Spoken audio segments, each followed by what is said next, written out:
Sir actually ఈ cinema చూసుకుంటే ఇంకా ముందు విడుదల అవ్వాల్సింది కదా, లైక్ 17th ఎందుకు డేట్ని డిలే చేసుకున్నారు అంటే అప్పుడు ఆ రోజున అన్ని సినిమాలు ఆడాలి, దాంతోపాటు మా సినిమా కూడా సక్సెస్ అవ్వాలని చెప్పిన తీరును మనం చూసాం కదా, మరి ఎందుకు డిలే అయిందంటే ఏం చెప్తారు? ఆ రోజు April 17th రోజున దాదాపు 8 సినిమాలు ఉన్నాయండి. అవును సార్. స్ట్రైట్ సినిమాలు, డబ్బింగ్ సినిమాలు, రిలీజ్ సినిమాలు ఇవన్నీ ఉన్నాయి. ఈ మధ్య కొత్తగా రిలీజ్ సినిమాలు ఒకటి చిన్న సినిమాలు పాడట శాపంగా మొదలైంది అది చెప్పాలంటే. ఎందుకంటే ఎంతైనా పెద్ద సినిమాలు అవి వస్తున్నాయి, మెయిన్ థియేటర్స్ అన్ని వాటికి చాలా వరకు వెళ్ళిపోతాయి. అలాంటి పరిస్థితుల్లో ఉంది 17వ తారీఖు తెలుస్తుంది. ఎందుకంటే ఇప్పటి వరకు చేసేసిన సినిమాలన్నీ కూడా ఆల్మోస్ట్ క్లియర్ అయిపోతున్నాయి. ఎందుకంటే మీరు గత 3 నెలలుగా చూస్తే కనుక ఒక వారం అయితే 20 సినిమాలు రిలీజ్ అయ్యాయి. ఒక వారం డిసెంబర్లో అనుకుంటాను, ఒక రోజు అఖండ సినిమా డేట్ చేంజ్ అవ్వగానే 20 సినిమాలు రిలీజ్ అయ్యాయి ఒకే రోజు. ఇవి ఇంకంతా అయిపోయి ఇంక చివరికి వచ్చేసింది, ఇంక ఊడుపు లాస్ట్ ఊడుపు అనమాట ఇవన్నీ. ఇప్పుడు ఇవి వస్తున్నాయి, ఇవన్నీ అర్థమైంది మాకు. ఓకే 17వ తారీఖున ఒకేసారి ఇన్ని సినిమాలు వస్తున్నాయి అంటే చిన్న లెక్కలు ఉంటాయి కదా, 24th 30th పెద్ద వస్తుంది. దాని ముందు జనరల్గా చిన్న సినిమాలు వాళ్ళు ఎవరు రారు, ఆ ధైర్యంతో అందరూ ముందుకు వచ్చేస్తున్నారు అనే ఒక లెక్క ఒకటి వచ్చింది. ఈలోపు పెద్ద ఎలా పోస్ట్పోన్ అవుతుందని మాకు వార్త వచ్చింది. సో 24 కొంచెం ఖాళీగా కనిపించింది స్లాట్. సో 24కి పెద్దలు ఇచ్చిన సలహాతో మార్చుకోవాల్సి వచ్చిందండి. ఇప్పుడు ఈ డిసిజన్ కరెక్టే అని అనిపిస్తుందా సార్? ఎందుకంటే ఇన్ని థియేటర్స్ దొరకడము 100%. లేకపోతే ఎందుకు వేస్తారండి ఒక చిన్న సినిమాకి దాదాపు 270 థియేటర్స్ అంటే ఎందుకు వేస్తారు? వేయరు కదా. సో ఎస్పెషల్లీ టైటిల్ కూడా చాలా హెల్ప్ అయిందని శశి గారు అన్నారు, మైత్రి శశి గారు ఎన్నోసార్లు అన్నారు, శాంతయ్య గారు అన్నారు. మాస్ టైటిల్ అది, బీసీ సెంటర్స్లో బాగా దీన్ని ఓన్ చేసుకుంటారు. రాజు అనే పేరు ప్రతి వీధిలో 10 మందికి ఉంటుంది. సో దాంతో ఈ గేదెల అనేటప్పటికి కాస్త కొంచెం సౌండింగ్ బాగుంది, డెఫినెట్గా మాస్ కనెక్ట్ అవుతారని చెప్పి వాళ్ళు యాక్చువల్గా ఇప్పటికే గేదెల రాజు అన్నది రిజిస్టర్ అయిపోయింది. రఘు కొంచెం ఈ క్యారెక్టర్ అనంగానే రిజిస్టర్ అయిపోయింది.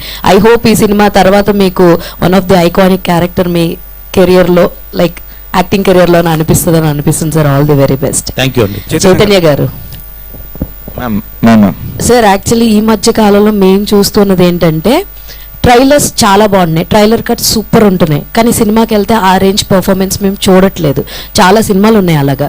సో మీ గేదెల రాజు ఆ బ్రేక్ చేస్తుందా అంటే ఏం చెప్తారు సార్? ఎస్ మ్యామ్, అందుకే నేను చూస్తే ఒకటి నిజం, చూడకపోతే 100 అనుమానాలు పెట్టాను మ్యామ్.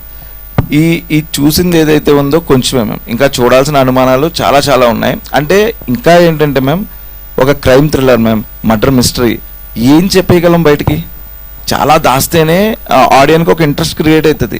సో ఎన్ని దాచుంటాం చెప్పండి.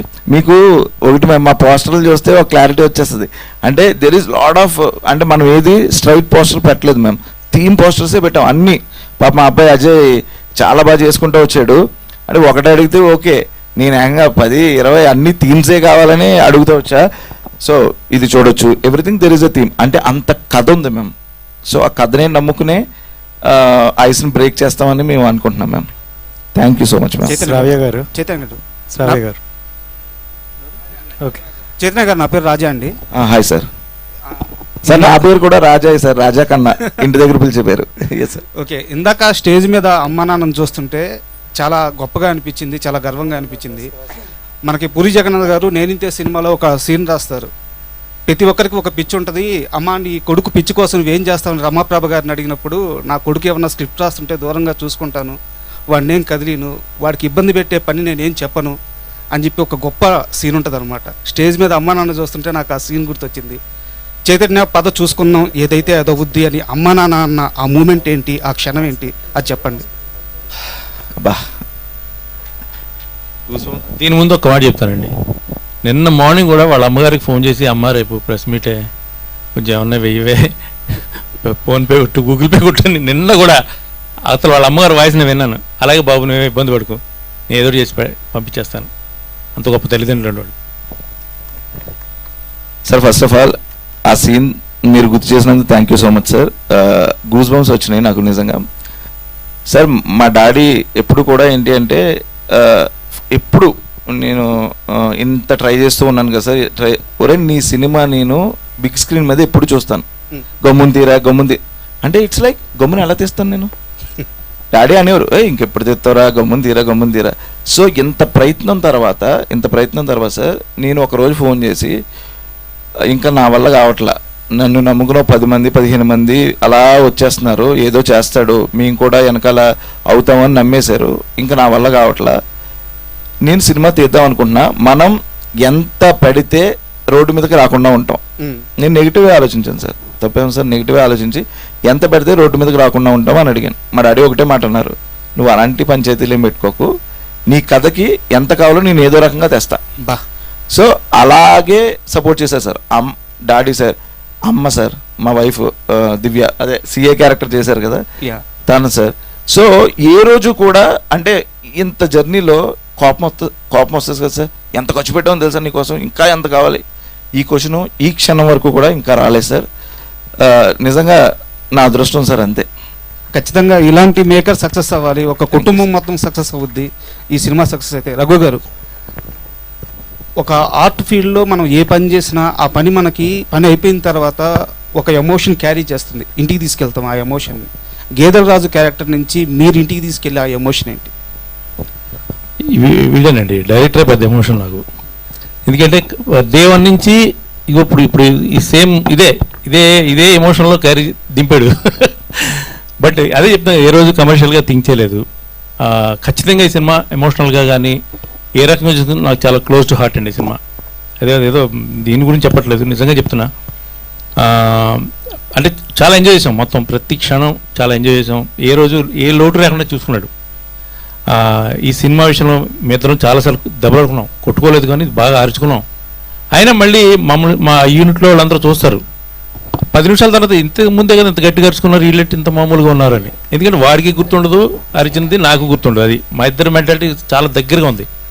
సో ఇంకా ఈ సినిమా గురించి ఇంకా చేయాలని ఇంకా అవ్వలేదు కదా, ఇంకా రేపు ఎల్లుండి రిలీజ్ అవ్వాలి. తర్వాత ఇంకా ఎలా వస్తుందో రిజల్ట్ ఎలా ఉంటుందో తెలీదు. వచ్చిందని మనం మళ్ళీ దాన్ని ఏం చేయాలి, ఇవన్నీ ఉంటాయి కదా. ఇదే ఎమోషన్లో ఇంకా మేము గడుపుతూనే ఉన్నాం ప్రస్తుతానికైతే. ఎందుకంటే ఒరే సినిమా ఆడితే ఏదైనా ప్రీక్వెలా సీక్వెలా చేద్దాంరా మళ్ళీ గేదెల రాజు దీని ముందే ఏంటి వీడు. రఘు గారు, అంటే పలాసలో మంచి క్యారెక్టర్ చేశారు. సో అంటే నేను పర్సనల్గా ఫీల్ అయింది ఏంటంటే, పలాస తర్వాత మీ క్యారెక్టర్ చూసి ఇంకా బిజీ అవుతారేమో, పాన్ ఇండియా లెవెల్లో మంచి క్యారెక్టర్ ఆర్టిస్ట్ అవుతారేమో అనుకున్నాను. బట్ సినిమాలు చేస్తున్నారు, చిన్న సినిమాలు చేస్తున్నారు, మీడియం బడ్జెట్ సినిమాలు చేస్తున్నారు. అంటే ఇంకా యాక్టర్గా ఎస్టాబ్లిష్ అయ్యారు అనుకుంటున్నారా, లేకపోతే పెద్ద డైరెక్టర్స్ మిమ్మల్ని అప్రోచ్ అవ్వట్లేదా, లేకపోతే మీరే ఛాన్స్ల కోసం వాళ్ళ దగ్గరికి వెళ్తలేదంటే ఏం చెప్తారు?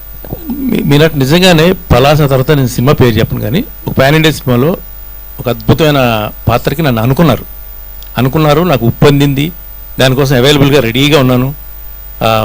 మిమ్మల్ని ఎలా అనుకున్నారండి ఒక దానికోసం, మీరు ఎక్కడికి వెళ్ళకండి, జనవరి ఫిబ్రవరిలో మీకు కబురు వస్తుంది అని కూడా చాలా హోప్ పెట్టుకున్నాను. సినిమా పేరు చెప్పను, ఏమనుకోవద్దు. చాలా పెద్ద డైరెక్టర్ అనుకున్నాను. కరెక్ట్గా లాస్ట్ మినిట్లో మళ్ళా ఎవరైతే నాకు ఫోన్ చేసినా ఆయనే చేసి కో డైరెక్టర్, సారీ సార్ అది కొంచెం వేరే సైడ్కి జంప్ అయింది అన్నారు. డిసప్పాయింట్ అయ్యాను. తర్వాత ఆ క్యారెక్టర్ని నేను స్క్రీన్ మీద చూసిన తర్వాత తల కుర్చీ వేసి కొట్టుకున్నా చాలాసార్లు. అరే మిస్ అయింది అని నవ్వుకుంటూనే బాధపడితే కదా. ఎందుకంటే ఇక్కడ మనకి ప్రాప్తం అనేది ఒకటి ఉండాలి అంతే మన దగ్గర.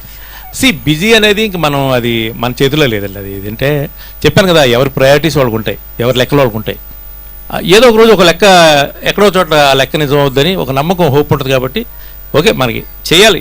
బట్ నేను చేసేది మాత్రం కేర్ఫుల్గానే చేస్తాను. అంటే ఏది పడితే అది ఒక టేక్ ఆఫ్ చెప్పాను కదా, టేక్ ఆఫ్ ల్యాండింగ్ అనేది చాలా ఇంపార్టెంట్ ఒక పాత్రకి. అది చూసుకునే వెళ్తున్నాను.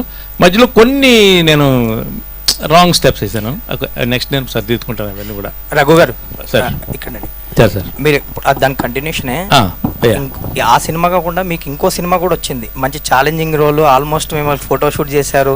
ఇప్పుడు ఒక అంటే కన్నడ స్టార్ హీరో చేస్తున్నారు ఆ సినిమా. సో అది మిస్ అయినప్పుడు ఏమన్నా ఫీల్ అయ్యారా? చాలా ఎఫర్ట్స్ పెట్టారు. పేరు కూడా చెప్పేద్దాం, గుమ్మడి నరసయ్య. ఆ సినిమాకి నన్ను ఫోటోషూట్ చేశారు డైరెక్టర్, చేశారు. ఆల్మోస్ట్ ఇంకా అది వెళ్ళాలి, నెక్స్ట్ ఇమీడియట్గా వెళ్ళాల్సింది.